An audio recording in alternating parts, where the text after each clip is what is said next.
Kung akala nyo nakita nyo na ang pinakamagandang view sa Bohol, teka lang, may papakita pa ako sa inyo na parang diretso sa postcard. Welcome sa Blue Heaven dito sa Anda, Bohol. Tinawag itong isa sa mga pinaka-underrated na viewpoint sa Bohol. Hindi man ito kasi sikat ng ibang tourist spots, pero kapag nakarating ka rito, may intindihan mo kung bakit marami bumabalik. Parang ako, imagine nyo, nasa tuktok ka ng burol habang nakikita mo ang 360-degree panoramic view ng kabundukan, dagat at napakalawak na bughaw na kalangitan. Saan ka pa? Tara, ipasyal ko kayo.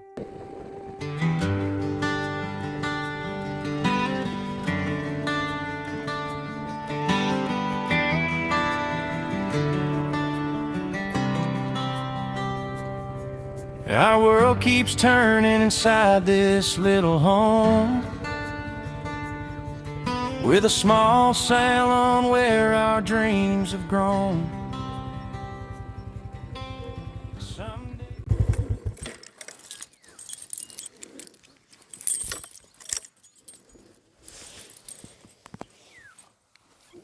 Ay, madumi na.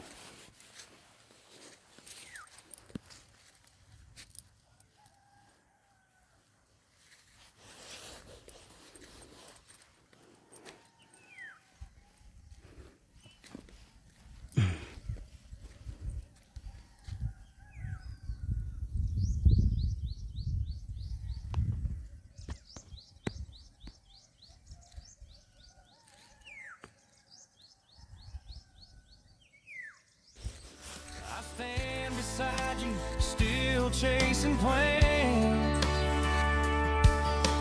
Even when life becomes hard to bear, we hold on because love is there. Thank you, Lord, for your endless grace, for giving us strength through every painful phase. For surgeries, yet she still fights on, because with you beside... Mula sa Anda Town proper, mga 20 minutes na lang ang biyahe papunta rito. Tapos may maikling lakaran na lang hanggang sa viewpoint. Warning lang ha, baka mapuno ang gallery ng cellphone nyo. Bawat lingon kasi, parang gusto mong picturean. Kahit hindi ka marunong mag-post, dito automatic ka magiging model. we argue, sometimes we cry, but faith helps us heal and try. Through every struggle, you carried us through. Suzette and William, forever faithful to you.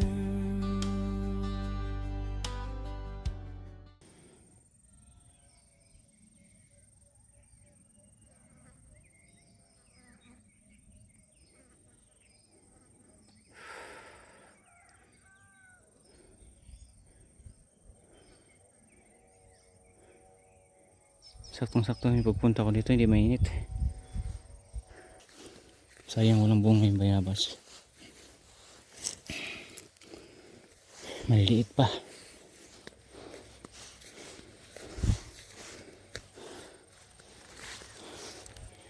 Makikita ang bunga na ayos. Daming bayabas dito, sarap ng mamayabas. Punta tayo dun sa ano, yung pulang lupa. Hanap ako baka may hinog na bayabas eh. Wala makita.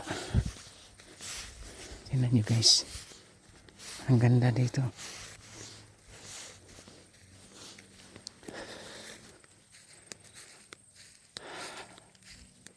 Ako lang mag-isa kasi hindi sumama si Butyak.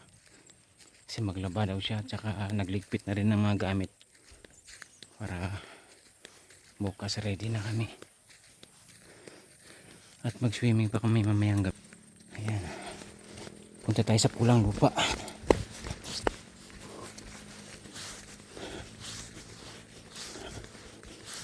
Isa ito sa mga pinupuntahan dito sa Anda rin.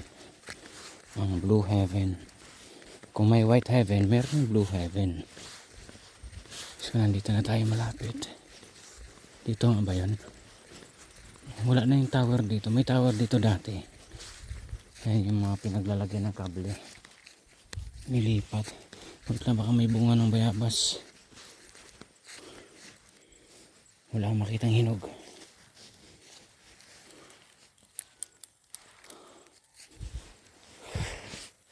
Ayan na.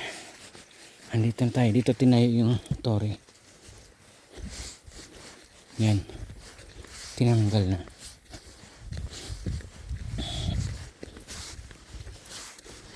Ayan na.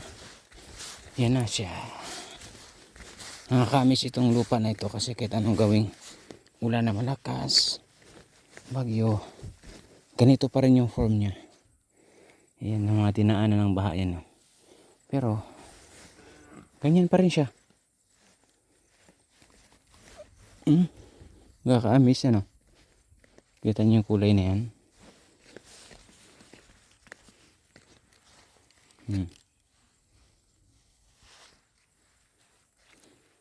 Ano? Tingnan mo naman yan, iba-ibang kulay. Oh.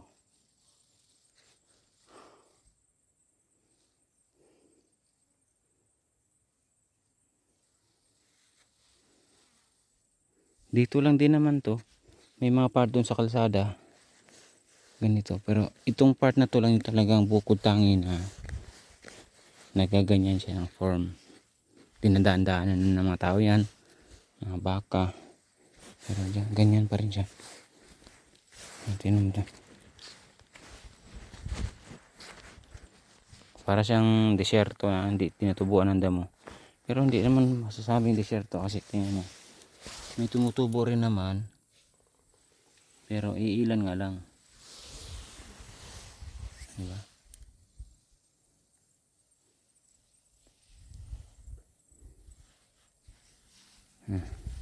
Si Kaukaw nakatingin pa sa akin. Na.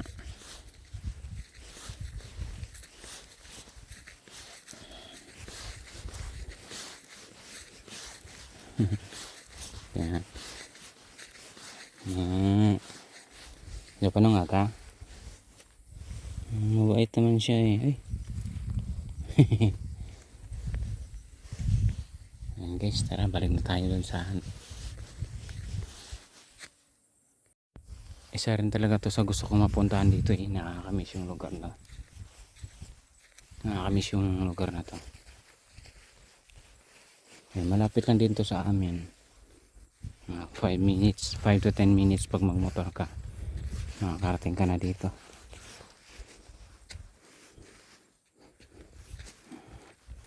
Tingnan mo ang kulay ng lupa.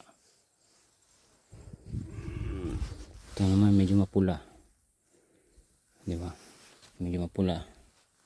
Ito manilaw-nilaw na may pagkao. Ito orange ba? Brown. Ito naman parang alam mo yung parang kakao.